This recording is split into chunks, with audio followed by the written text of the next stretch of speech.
Zach Kerr, newest signing for the Niners, big defensive tackle. Does he reveal sort of a new direction or the new influence that James Bettcher is bringing to the club? If you don't know who James Bettcher is, he learned under Todd Bowles. He was on the Arizona Cardinals coaching staff with Bowles and Arians. He replaced Bowles in Arizona when Bowles became the New York Jets head coach, and then did such a good job as a coordinator. He became the New York Giants defensive coordinator, and then now he's here. So in New York, they had a very big defensive line. They had Tomlinson, Leonard Williams. Who else? That other guy from Clemson. He's good. And then there's also Marcus Golden, Dexter Lawrence, also known as that other guy from Clemson. So do you think this is sort of an indication of what Bettcher is, his vision for a defense? It definitely seems like, the addition of a couple of guys, the Kerr addition, as well as bringing on Ebukam.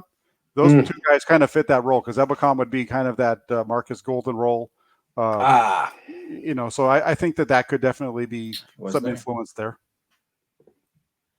Yeah, I think that's something that, especially if Bettcher's the one that's going to be like trying to, help D'Amico rise up to that position. Because, first of all, it'd be unwise for them to be like, hey, D'Amico, you got it all. Because he's going to be pretty raw, which is why I think let's pump the brakes on him thinking that he's going to step in and the defense is going to be the same. So in that sense, that's good. At least now they have some structure, because right now I think the defensive line looks pretty stout. I'd say even better than it did last season. Going, at least if we say they're rolling into training camp like this, I'd say it's a little better at least. So yeah, that's good, because then even you mentioned that with Todd Bowles, you have that little two lids there going, because maybe they start structuring away towards that type of style of defense, because as much as they changed to a man coverage defense last year for most of the season, they still want at the base of it want to go to cover three, or the type of zone style that they like. Because Kyle Shanahan did say, like, hey, ideally I want to keep the same system, but I'm not opposed to it. But he also said I ideally want to keep the same system. So it kind of wonders how much more flexibility, how much like Plato he's going to allow for him to change around a bit, and maybe even eke towards the way Bowles kind of runs things to a degree. Yeah. I think that this is the kind of defensive lineman the Niners would have been interested in one way or another. And I think Chris Kosarick has a big influence on which defensive linemen come to the 49ers. But in terms of Bettcher's influence, I do think it's interesting. If I'm not wrong, he's a 3-4 guy. Arizona, Todd Bowles, last year, the Giants, they're a 3-4 defense. And the Niners are not a 3-4 defense. They're a wide 9-4-3 defense. Maybe they'll bring back, maybe the way they use Ebukam is, maybe he has plans for that. Maybe Ebukam really is the one that shows Bettcher's influence. Because Ebukam, the way they used him in LA was a stand-up outside linebacker, like a 3-4 guy. That was a 3-4 defense down in LA.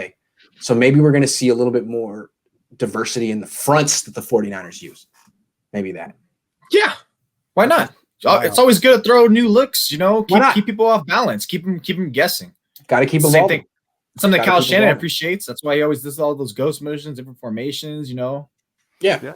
One thing on that real quick, Grant, you might remember when back during the good days when the 49ers were good with Harbaugh, you used to talk all the time about how they were running a 3-4, but it was really like a 4-3 under, I think it was. Yeah, it was. Yes, it was in. Yes. Yeah. So let's see. That might be something that they're able to do. They could do that as well. Yeah, because the classic 3-4 was, everyone two gapping. People don't do that really that much anymore. Vic Fangio's fronts were never two gapping; they were all penetrating and stuff. It just looked like a 3-4 because he had the four stand-up guys, but it's not like Alden Smith was dropping into coverage. It's not like he was actually a linebacker; he was just a stand-up rusher. So that was fun to argue about 10 years ago. Glad you brought that back up. Thanks.